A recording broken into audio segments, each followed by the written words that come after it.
जय हिंद दोस्तों मैं आपके सामने फिर से आ चुका हूँ न्यू प्रैक्टिस सेट लेके। तो वो प्रैक्टिस सेट लेकिन आपका आगे वाला नहीं है, वो प्रैक्टिस सेट पीछे वाला है, क्योंकि ये तो अभी ओपन होना है, ये अभी ओपन हुआ नहीं है। और ये जो है कल कर चुके थे, तो अब इससे पहले वाला इसे करते हैं सॉल्व। तो आज जो है इसे सॉल्व करते हैं। कि आप कहोगे कि भैया उसे तो हमने बहुत पहले कर लिया था, अब क्या हुआ? तो आगे का प्रैक्टिस सेट आएगा तो आगे के प्रैक्टिस सेट भी आपको मिलते रहेंगे। लेकिन ये पीछे का मेरा मन किया कि एक और आपको पीछे का करवा दूं। एक दो भाइयों के कमेंट भी पड़े थे, तो मैंने सोचा कि जो है पीछे का प्रैक्टिस सेट भी एक करवा देता हूं। फिर आपको जो है आगे का जो है आज शाम को जैसे ये आ जाएगा, तो फिर आपको कल तक जो है इसकी वीडियो भी मिल जाएगी। और जो है मैं अब करंट अफेयर्स के लिए भी अब लास्ट टाइम बचा है। अब मैं इस पीडीएफ की जो है पीडीएफ डाल दूंगा टेलीग्राम पर, तो आप टेलीग्राम चैनल से जुड़ जाएं, तो उसमें से टॉपिक बताऊंगा फिर कि आपको आज इस टॉपिक को कंप्लीट करना है। पूरी इस पीडी की पीडीएफ डाल दूंगा, उसमें से टॉपिक बता दिया करूंगा कि आज जो है आप इस टॉपिक को पढ़ लो। तो उस टॉपिक को आपको उसी दिन कंप्लीट कर लेना है, ये नहीं कि कल के लिए छोड़ दो। और आप अपनी तरफ से जो भी आप पढ़ सकते हो सब कुछ पढ़ते रहो। ऐसा बिल्कुल ना सोचे कि मैं जो दे रहा हूँ होमवर्क वो ही करें आप, वो तो बहुत कम है, बहुत कम है। आपको इससे भी और ज़्यादा करना है। तो दोस्तों आपको जो है बहुत अच्छे से पढ़ना है। पढ़ाई एक ऐसी चीज़ है, अगर आप आज पढ़ रहे हो, कल पढ़ रहे हो, परसों पढ़ रहे हो, तो आप ये मत सोचो कि बस आपने केवल आज कल परसों ही पढ़ा है। वो पढ़ाई आपको आज कल परसों की सालों तक काम में आएगी। अगर ये है कि अगर आपने अच्छे से पढ़ा है तो मेहनत कहीं ना कहीं ठिकाने अवश्य लगती है। तो और बाद बाकी, हाँ खा गए आप? भाइयों कुछ लोग ना ऐसे होते हैं कि जिन्हें कुछ भी खाने को मिल जाए, आने दो रहते हैं ना। कि कहीं शादी में जैसे हाँ अभी एक दिन पार्टी में गए थे, तो मैं बता रहा भैया का कि एक भैया हैं अपने, आपको मिलवाऊंगा कभी उनसे जो। लेकिन हाँ, ये बड़े भैया की बात नहीं हो रही, एक और मित्र हैं हमारे। तो ये शादी में गए, मैंने देखा इन्हें पहले कॉफी पी रहे हैं, और उसके 2 मिनट बाद देखा इन्हें कोल्ड ड्रिंक दिख गई। भाई साहब कोल्ड ड्रिंक पी रहे हैं, मतलब पहले एक जो है गरम, दूसरी मिल गई ठंडा। और जैसे ही इन्हें दिखा कि कोल्ड ड्रिंक पीने के बाद ओ इसमें जो है रसगुल्ले भी हैं, फिर ठंडा पीने के बाद गरम गरम जो है रसगुल्ले चपेट रहे हैं। और फिर जैसे ही दिखा यार रसमलाई भी है, फिर रसमलाई चपेट रहे हैं। मतलब कोई सीक्वेंस ही नहीं, कुछ नहीं, सीधे चपेट रहे हैं, खा रहे हैं। इससे कोई मतलब नहीं है कि क्या जा रहा है क्या नहीं, बस अंधाधुंध। इस जैसे ही इधर मन हुआ आगे और जलेबी दिख गई। अब लेकिन जलेबी इतना खा लिया मीठा, अब और ज्यादा तो मीठा खाया नहीं जा सकता, तो बीच में कुछ सब्जी जी तीखा खा रहे हैं।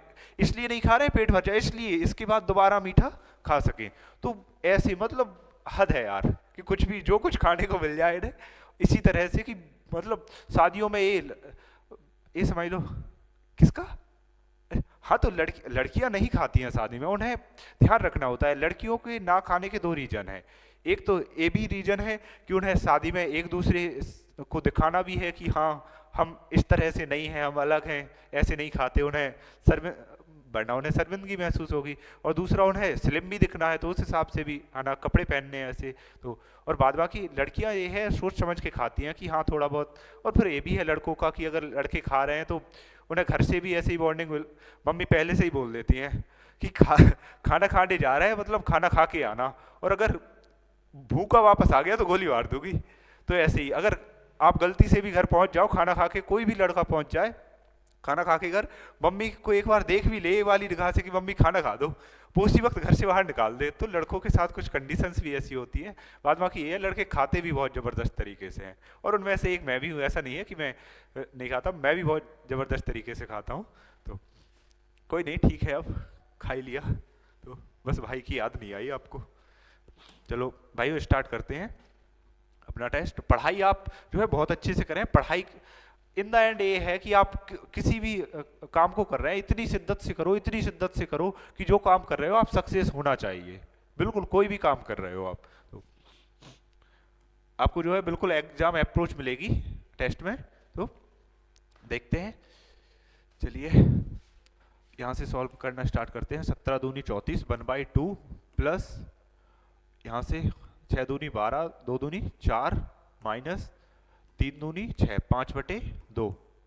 यहाँ भी 2 कर लेते हैं बटे, ऊपर 8 कर देते हैं, नीचे 2 का मल्टीप्लाई कर दिया ओवरऑल, तो नीचे 2 आ गया, ऊपर कितना होगा 8 और 1 9, 9 में से 5 जाएंगे 4। इसका मतलब आंसर कितना आ जाएगा 2।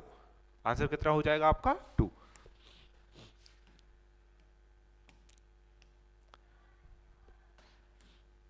अब तो मैं नई साल पे भी क्या क्या कस्में खाई थी सारी, कि मैं ये करूंगा वो करूंगा, सब भूल चुका हूँ। तो आप भी भूल गए होगे। हाँ, और आप लोग भी जो देख रहे हैं वो भी भूल गए होगे कि नई साल पे जो है क्या क्या प्रॉमिस किए थे। एक बैग में 2, 5, 10, ठीक है, सिक्के हैं। बैग में सिक्कों की कुल संख्या 300 है, ठीक है। यदि 2, 5, 10 मूल वर्ग के सिक्कों की संख्या 1:2:3 के अनुपात में है तो बैग में कुल धनराशि बताएं। देखो भाइयों, ऐसे क्वेश्चन आए तो ऐसे क्वेश्चनों में सबसे पहले कुल धनराशि कहाँ रही, कुल संख्या किसकी दी है, ये सिक्कों की दी है, तो ठीक है, पहले सिक्कों पर ही आ जाते हैं। सिक्कों की संख्या 1:2:3 में दी हुई है, और कुल संख्या कितनी है 300, और ये जोड़ के कितने हो रहे हैं 6, 6 से डिवाइड कर दो, इसका मतलब 5, 50, 6, 6×5 = 30, 50, तो 50 दूनी 100, एक यूनिट की वैल्यू कितनी आएगी यहाँ से 50, तो 50 दूनी 100 और 50 दिया 150, इसका मतलब इस सिक्कों की संख्या आ गई। ये क्या है, संख्या है सिक्कों की, ठीक है। अब संख्या है तो देखना है, ये दो, पहले 2 रुपए का सिक्का है, फिर 5, फिर 10, 2 रुपए के अगर 50 सिक्के हैं तो ओवरऑल 100 रुपए होंगे, और वही प्लस कर दो, इन्हें जोड़ लेते हैं। 5 रुपए के 100 सिक्के हैं तो ओवरऑल 500 रुपए हो गए, और जो है 10 रुपए के 150 सिक्के हैं, इसका मतलब 1500 रुपए होंगे अपने पास। तो उसने बोला क्या है, तो बैग में कुल धनराशि, तो कुल धनराशि कितनी है 2000 और 2100, कितनी है टोटल 2100। भाई कल वाली वीडियो पे कुछ भाइयों के कमेंट मिले थे। अब एक तो ये है, कमेंट सब लोग नहीं करते, सभी लोग कमेंट ऐसे छोड़ दिया करें कि जिस अगर कुछ भी परेशानी हो रही है या कुछ भी कहीं भी आपको दर्द पीड़ा कुछ भी है तो वो छोड़ दिया करें। इससे मैं आगे तो नहीं करूंगा वो, कम से कम कि जो भी अगर आपको कहीं भी डाउट रहता है, और मुझे ये ऑथेंटिक लगता है कि इस तरह से करवाना, क्योंकि वो भेड़ चाल में तो सभी चल रहा है, आप अगर हटके नहीं करते हो तो अगर आप सिलेक्शन, मान लो सिलेक्शन के करीब भी पहुंच गए, अगर आप 0.5 नंबर से भी रह जाते हो तो क्या, इसलिए पहले से ही श्योर रहो कि हाँ हम सिलेक्शन लेंगे ही। तो ऐसे तो सब करवा रहे हैं, आपको ऐसे करना है सबसे हटके कि तुरंत ही आंसर आए। जब वर्षों की संख्या प्रतिशत प्रति वर्ष ब्याज की दर के आधे के बराबर होती है तो किसी राशि पर साधारण ब्याज राशि का 1/8 हिस्सा है, ठीक है। 15,000 के लिए उसी ब्याज दर पर 8 वर्षों के लिए साधारण ब्याज की गणना करें। कितने, 8 वर्षों के लिए बतानी है, ठीक है।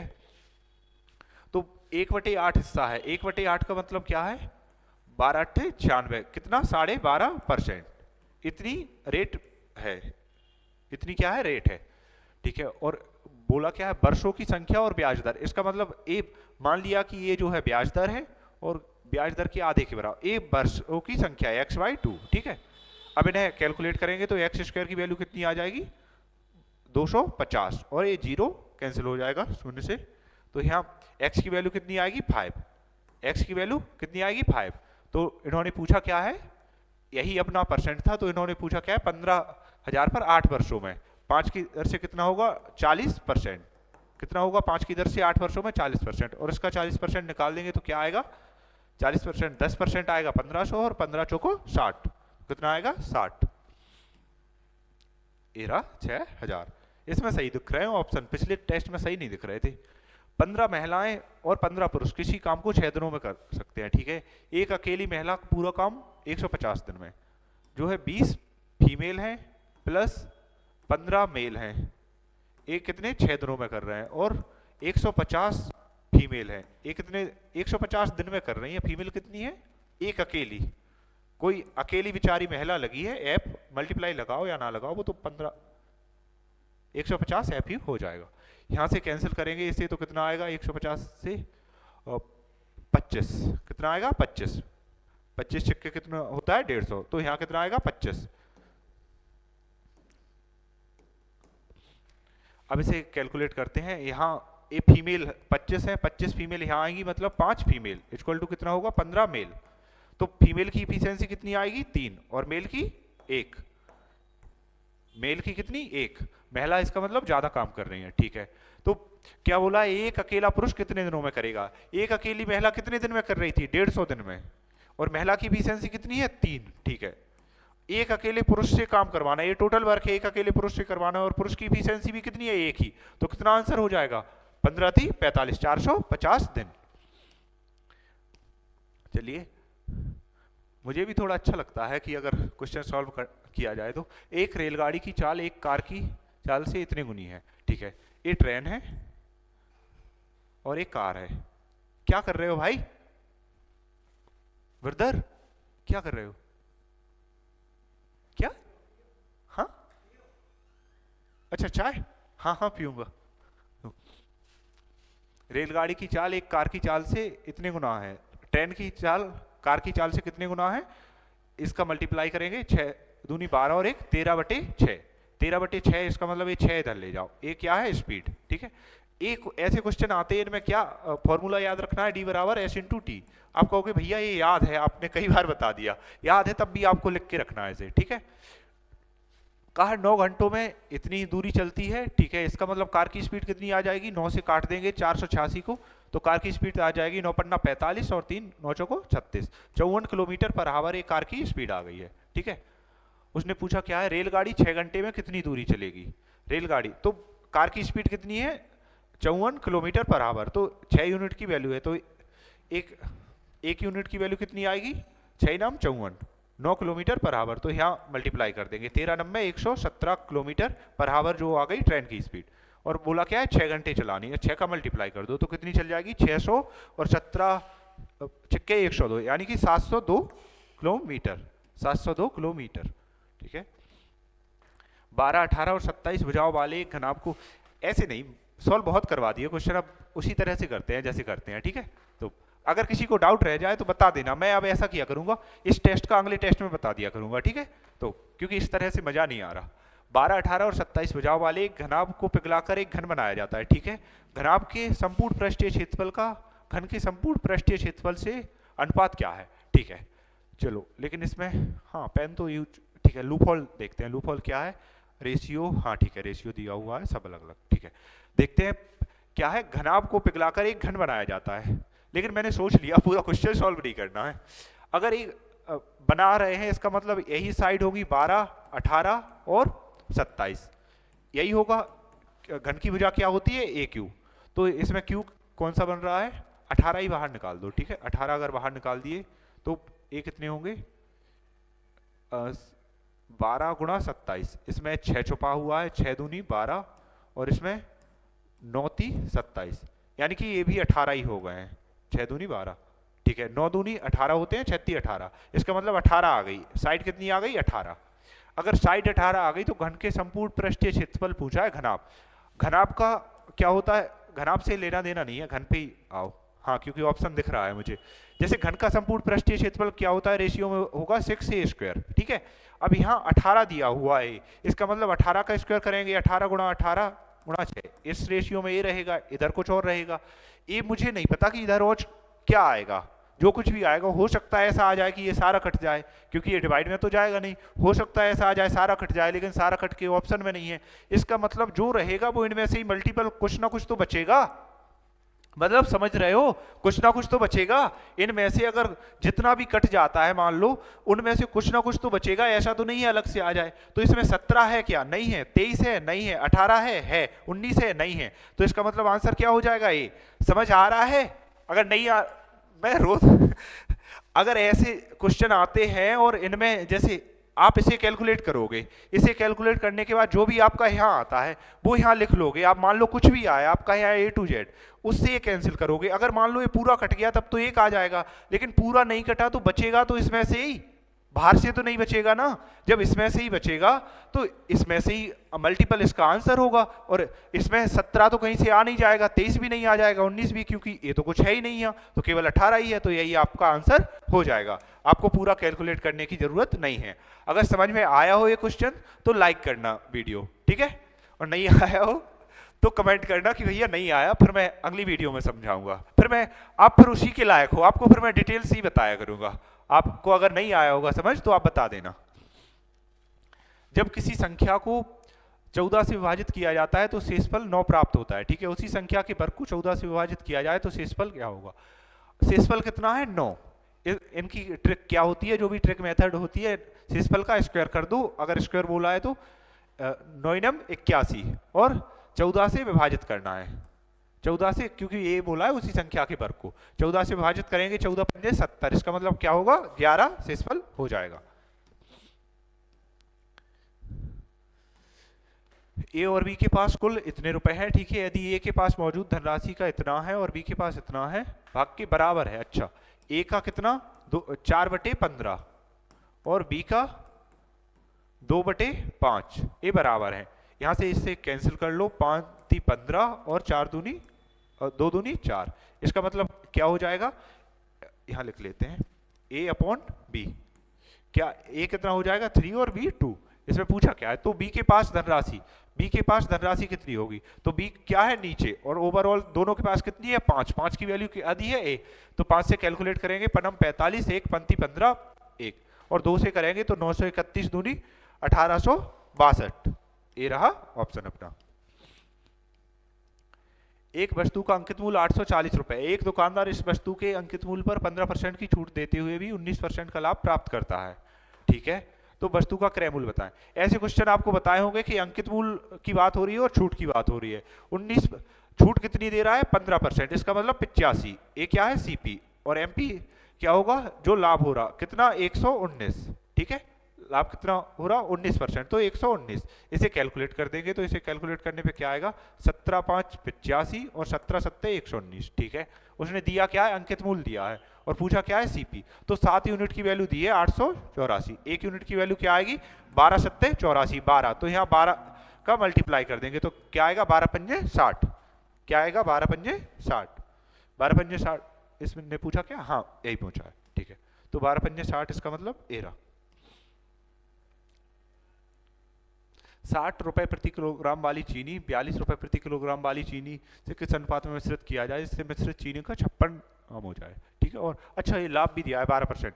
पहले तो इसे ही कैलकुलेट कर लेते हैं, अगर 56 रुपए में बेच रहा है वो और 12% का लाभ हो सके, इसका मतलब क्या 12% का मतलब 100 से 112, इसका मतलब 50 से 56, यही होगा ना 50 से 56, 12% लाभ यही होगा ना 12%, ठीक है। अगर 12% यही होगा तो पहले कितना है 60 और 42, ये तो लाभ के बाद वो बेच रहा है 56 में, इसका मतलब जो लाभ उसने कमाया है वो कितना है 12%, और उसके 12% कमाने के बाद 56 आ रहा है, लेकिन उसकी एक्चुअल रेट क्या रखी होगी, एक्चुअल रेट तो 50 होगी, ये तो उसने बढ़ा के बेच दिया इतना, तो 50 पे कैलकुलेट करेंगे तो क्या आएगा 8 और 10, इसका मतलब 4:5। कहाँ रहा अपना, ये रहा 4:5। एक वृत्त की परिधि से इतने रुपए त्रिज्या इतने सेंटीमीटर अधिक है, इस वृत्त की त्रिज्या क्या है, ठीक है। वृत्त की त्रिज्या बतानी, तो वृत्त की परिधि क्या होती है 2πr और त्रिज्या होती है r अकेली, यही है, और इससे अधिक है, इसका मतलब माइनस लगा दो इसमें 481, ठीक है। अगर वैसे तो मुझे दिख रहा है कि हाँ ठीक है, लेकिन आप अगर इसमें से दोनों में से r कॉमन ले लेते हो, मान लो r कॉमन ले लिया आपने, तो यहाँ क्या बचेगा 2 पाई का मतलब 22/7 - 1 इक्वल टू क्या आएगा 481, ठीक है। अभी 7 यहाँ जाएगा और 22 दूनी 44, 44 - 7 कितना होगा 44 - 7, ठीक है। 7 नीचे है, ऊपर 44 - 7 37, ठीक है। इससे कैलकुलेट करेंगे 47 एकम 47 कितना बचा 11, 47 दिया ए, और आर कितनी आ जाएगी 13×7 = 91। बन गई चाय, दूध फट गया, मतलब कल का रखा था फिर तो वो दूध।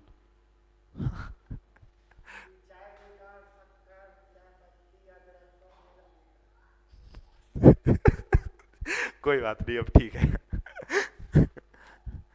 तो इसका आंसर कितना आया 13×7 = 91, ठीक है। निम्नलिखित में से कौन सी संख्या 6 से भाज्य है, 6 से भाज्य देखनी है।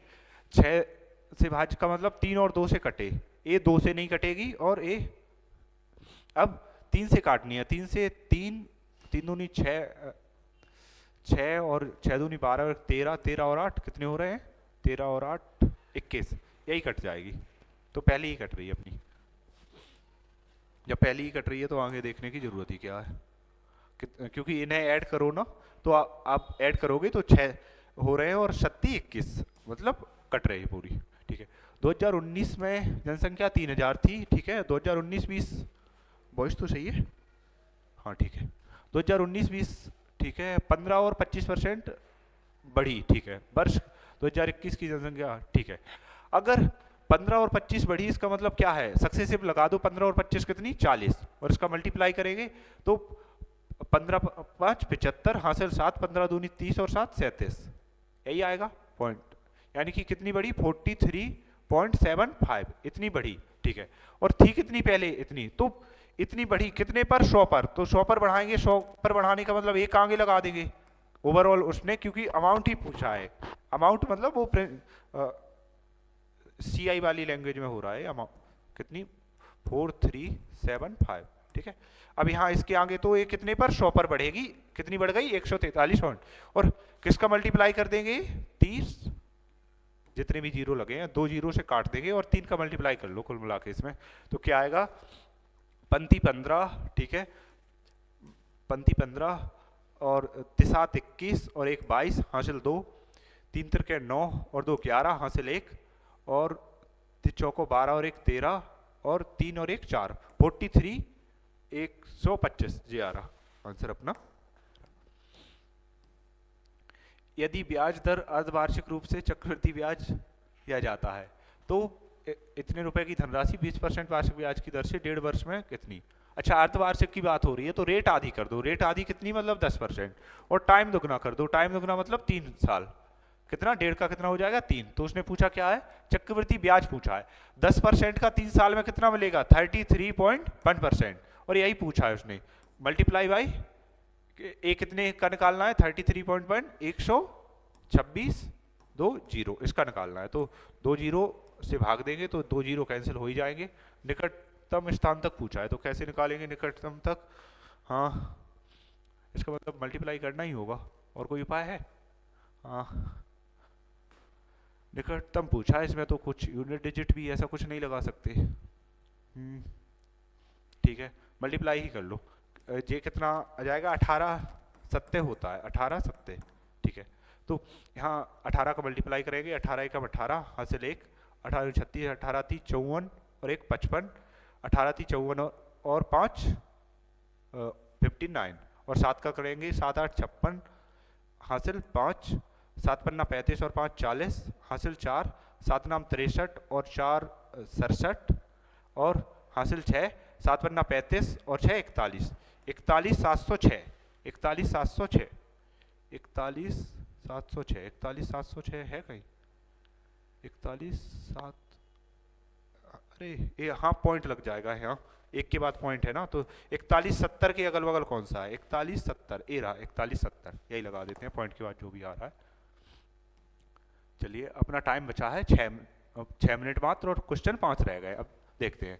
पुलिस वाला, अच्छा बेचारे चोर पे बड़ी दया आती है, हर बार पकड़ा जाता है, इसमें भी पकड़ ही रहा होगा, 300 मीटर दूर है, ठीक है, और 12 किलोमीटर चाल और 13 किलोमीटर चाल, हम सोच लिया करो कि चोर की जो है कमी होगी, ठीक है, पीछा करता है तो चोर को पकड़ लिया, चोर कितनी दूरी तय की, ठीक है 300 मीटर गया और 1 की स्पीड से इसने कवर किया है, लेकिन 1 किलोमीटर पर आवर है तो मीटर पर सेकंड में 18/5, तो 5 1 30 और 36 18 30 54, 54 दूनी 55 दूनी 110, 1080 कितना 1080, जो 1080 मिनट लगे होंगे उसे पकड़, सॉरी सेकंड, 1080 सेकंड उसे पकड़ने में लगे होंगे, तो उसने कितनी दूरी तय की, तो चोर की स्पीड कितनी है 12, स्पीड कितनी है 12, लेकिन 1 किलोमीटर पर आवर में और इसे मीटर पर सेकंड में करेंगे तो इस क्या लाएंगे 5/18 से ही मल्टीप्लाई करेंगे, तो 5/18 से करेंगे तो 18 छिक्के 108 आ जाएगा जीरो, और 12 छिंग 72, 72 से 12 छिंग 72 और 72 का आधा कितना हो जाएगा 36, ये आंसर हो जाएगा अपना, आप मल्टीप्लाई कर लेना यही आएगा। हाँ 12 सत्ते 84 सत्ती 21 माइनस 36 12 और 3 तिरके 9 3 प्लस 5 छिंग 30 माइनस 3 दूनी 6, ठीक है, तो ये कितने हो गए -9 और -9 इसमें से जाएंगे 21, 21 दूनी 42, अपन में क्या आएगा 4 दूनी 8 36 12 और 3 से 3 कैंसिल 2, इसका मतलब आंसर क्या हो जाएगा 21, आंसर क्या हो जाएगा 21। अब देख लिया करो जब मैं जल्दी में होता हूं तो कैसे सॉल्व करता हूं, थोड़ा नोटिस करोगे अब तो आएगा।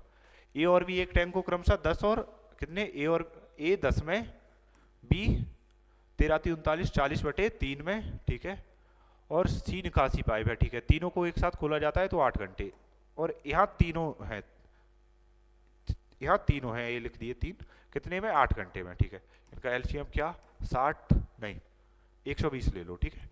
तो और कम भी हो सकता है, क्या 80 हो जाएगा, 80, लेकिन ठीक है। 12 यहाँ कितना आएगा, 0 से 0 कैंसिल, और 36 12, 3 तिरके 9, और 8 से 15, ठीक है, ये आ गया अपना। तो और सी अकेले टैंक के 25% भाग को कितने घंटे में खाली करेगा। अब पहले तो टैंक का 25% भाग निकालो, 25% का मतलब क्या होगा, 1/4, यानी कि 36 12 30, सी को कितना 30 खाली करना है। सी की इफिशियंसी कितनी है, दोनों की इफिशियंसी कितनी है, इन दोनों की, ए और बी की कुल मिला के 21, लेकिन तीनों की कितनी बच रही है, 15। इसका मतलब सी 6 खाली कर रहा होगा, और 6 खाली कर रहा होगा तो 21, सी कितने टाइम में खाली कर देगा, 30 से डिवाइड करेंगे, 6 पंजे 30, 5 घंटे में खाली कर देगा, ठीक है। 341 इतने का मैथ एचसीएफ, तो एक्स का मान इसके बीच होगा। अच्छा ये बीच पूछा है यार, इसे तो ऑप्शन भी नहीं देख सकते, लेकिन देखते हैं। अच्छा ये देखो, ये 31 से कट रहा है। आप कहोगे 31 से कैसे कट रहा भैया, क्योंकि आप जब मल्टीप्लाई करोगे तो, और इसे काट के देखते हैं, हाँ, और ये भी कट रहा है, इसका मतलब 31 ही आएगा, तो 30 और 35 के बीच में आएगा, 30 और 35 के बीच में आएगा। लास्ट में कोई कठिन ना, लेकिन अभी 3 मिनट है, कठिन भी देख लेंगे, नहीं तो इसके बाद भी अपने पास टाइम तो है, जो है बाद में करवा सकता हूँ मैं, पूरा टेस्ट नहीं है। 5 क्रमागत विषम संख्याओं का औसत 33 है, ठीक है। इन पांचों संख्याओं में से सबसे छोटी और सबसे बड़ी संख्या, सबसे छोटी और सबसे वॉइस आ रही है, सबसे छोटी और सबसे बड़ी संख्या का योगफल नहीं गुणनफल पूछा है। अगर योगफल पूछा होता सबसे छोटी और बड़ी, तो आपको मैंने क्वेश्चन समझाया था, तो योगफल क्या हो जाता, जस्ट इसी का दोगुना कर देते, दोनों का योगफल 66 हो जाता, अगर योगफल पूछा होता। लेकिन इसमें गुणनफल पूछा है, इसका मतलब देखना पड़ेगा। तो औसत कितना है, 33। 5 संख्याएं, या तो आप ऐसे ही देख लो कि 33 से पहली कौन सी होगी, 31, इधर कौन सी होगी, 35, क्योंकि ये बात कौन सी हो रही है, विषम संख्याओं की। 31 35, इससे पहले 29, और इससे के बाद 37, तो इनका ही मल्टीप्लाई पूछा है। इनका 9 7 63, लास्ट में 3 एक में ही है, ऑप्शन ए आंसर हो जाएगा, ठीक है। एक बेईमान दुकानदार, बेचारा बेईमान दुकानदार, क्रय मूल्य पर अनाज बेचने का दावा करता है, लेकिन 1 केजी की वजह 920 केजी बाट का उपयोग करता है, तो उसका लाभ, बेट में क्या, बेट में 1000 की वजह 920 ग्राम दे रहा है, ये बेट की बात हो रही है, तो उसकी रेट में उसे कितना फायदा हो रहा होगा, प्रॉफिट। इसके जस्ट अपोजिट, तो कितना हो रहा होगा, 92 से 100, तो कितने का, 8 का हो रहा है 92 पे, 8 का हो रहा है 92 पे, इसका मतलब, अरे ये तो ऑप्शन बहुत क्लोज दिए, ठीक है, इसे हटा के कैलकुलेट करते हैं उसे। 8 का हो रहा है कितने पर, 92 पर, ठीक है, तो 100 पर कितना होगा, इसे 4 से कैंसिल करते हैं, 4 दूनी 8, और यहाँ 4 दूनी 8 और 36 12, 4 दूनी 8 और 36 12, ठीक है। अब 200 को 23 से काटेंगे, तो 23 दसे राम 230 होते हैं, 23 कितनी बार जाएगा ये, 23 पंजे 23 7 का करते हैं, 37 21 हासिल 2, 7 दूनी 14 और 1 15, नहीं 8 बार करते हैं, 38 24 और 8 दूनी 16, 16 और 2 18, 184, हाँ यही 8 बार जा रहा है, ठीक है। 8 और फिर 184 के बाद 16 बचा है, तो फिर कितनी बार जाएगा, अभी किया था 7 बार, 7 बार, इसका मतलब ए आ जाएगा, ऑप्शन डी अपना आंसर हो जाएगा। कौन सा हो जाएगा, ऑप्शन डी। तो ये अपने हो गए सारे। अब आपको इन क्वेश्चनों में जहां भी डाउट रहा हो, जो कुछ भी रहा हो, वो आप देख लेना अपने हिसाब से, और जहां भी आपको डाउट रहता है आप पूछोगे अगर डाउट, तो निसंदेह मैं बताने की पूरी कोशिश करूंगा अपनी तरफ से, कि जो है आपको कोई डाउट ना रहे। और बाद बाकी आप करने का तरीका यही रखना, अगर आपको सिलेक्शन लेना है, क्योंकि भीड़ में चलने से कुछ नहीं, हजारों ऐसे तो हजारों क्लासेस पड़ी हुई हैं यूट्यूब पर, और उनमें लाखों में व्यू हैं, तो ऐसा नहीं है कि मतलब भीड़ से हटके कि इसीलिए। और मेरा पढ़ाने का मतलब भी यही है, पढ़ाने का मैं कोई, ना ही मैं कोई टीचर हूँ, ना ही मैं कुछ, मैं भी आपकी तरह ही स्टूडेंट हूँ। तो देखते हैं एक आध गलत तो नहीं ठोक दिया, नहीं भाई अपने सारे क्वेश्चन सही हैं। तो भाइयों ये अपना मॉक टेस्ट का पूरा एनालिसिस हो गया, जो ये था तो पुराना, लेकिन ठीक है करवा दिया।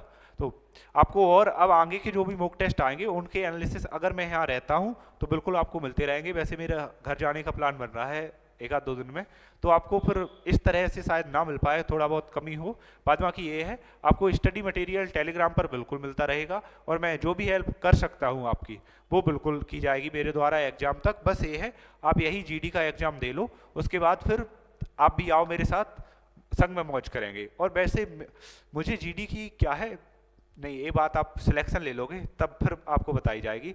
और हाँ, सिलेक्शन लेने के बाद भाइयों मिलने ज़रूर आना, मुझसे कांटेक्ट कर लेना। आपके पास कांटेक्ट नंबर है व्हाट्सअप, तो आप जब कांटेक्ट करोगे तो बिल्कुल मुझसे रिप्लाई मिलेगा, और आप कांटेक्ट कर लेना। तो आप मिलने ज़रूर आना मुझसे। अगर आप मेरे द्वारा आपकी थोड़ी सी का मतलब ये है सिलेक्शन में अगर योगदान रहा हो, वो ये नहीं कि 1-2%, अगर ज़्यादा रहा हो कि जैसे मान लो 50% तो मान लो रहा ही हो, इतना योगदान रहा हो एक गाइडेंस के रूप में, तो बिल्कुल मिलने आना मुझसे, मैं आपसे बिल्कुल मिलूंगा। तो और भाइयों आज के लिए इतना ही, अपना ये टेस्ट कंप्लीट हो गया, ये वीडियो अपलोड कर दूंगा, मतलब आपके पास आ ही चुकी होगी अपलोड, तो मैं अभी शूट कर रहा हूँ इसलिए बोल रहा हूँ, अपलोड कर दूंगा। अच्छे से आप कंटिन्यू पढ़ते रहें, क्योंकि आप जितने अच्छे से पढ़ोगे उतना ही एग्जाम में स्कोर अच्छा आएगा। तो आपको बहुत अच्छे से पढ़ना है। स्कोर एग्जाम में आप लिस्ट देखो कहाँ से कहाँ जा रही है, तो आपको स्कोर भी, मैथ और रीजन एक ऐसे सब्जेक्ट हैं कि इनमें फुल में से फुल स्कोर आए तभी ये समझ लो कुछ हो सकता है आगे। क्योंकि अगर आपने थोड़ा सा भी इनमें ढील हो गई आपकी, कि थोड़ा सा भी स्कोर गड़बड़ हो गया, फिर समझ लो भाई सिलेक्शन से आप बिल्कुल दूर चले गए हो, क्योंकि इनमें मिस्टेक करने का कोई चांस। मैं जैसे यूपीपी की बात करूँ तो मैंने यूपी पुलिस दिया था, उसमें मेरे अच्छे खासे क्वेश्चन गलत थे, ऐसा नहीं है कि गलत, मेरे अच्छे खासे क्वेश्चन गलत थे सिली मिस्टेक की वजह से, कि मतलब एग्जाम में मैं कुल मिला के इंजॉय कर रहा था। तो और लेकिन आपको नहीं करना है एंजॉय, क्योंकि उस टाइम भी मेरे पास जॉब थी, तो और जब मैंने जीडी का भी एग्जाम दिया था तब भी मेरे पास जॉब थी, तो इसलिए जॉब होने के बाद फिर मैंने एग्जाम दिए हैं। और जॉब मैं कर नहीं रहा था उस टाइम पे, जॉब होने से मतलब ये है कि मेरा सिलेक्शन हो चुका था अदर एग्जाम्स में, कोई जैसे जीडी से पहले मेरे पास कौन सा था,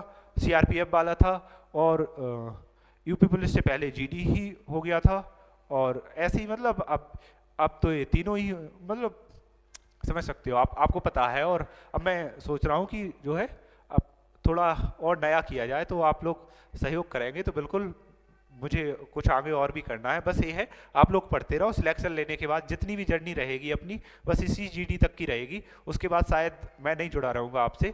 तो इसलिए आप जब तक रहो मेरे साथ, बड़ी अच्छे से स्ट्रॉन्ग तरीके से पढ़ाई करो, बहुत मेहनत के साथ, और खुश रहो, बिल्कुल खुश होकर पढ़ाई करो एंजॉयमेंट के साथ, क्योंकि ये नहीं करना है कि दुखी हो रहे हैं और पढ़ रहे हैं, आराम से एंजॉयमेंट के साथ पढ़ो। तो चलिए दोस्तों, जय हिंद, जय भारत।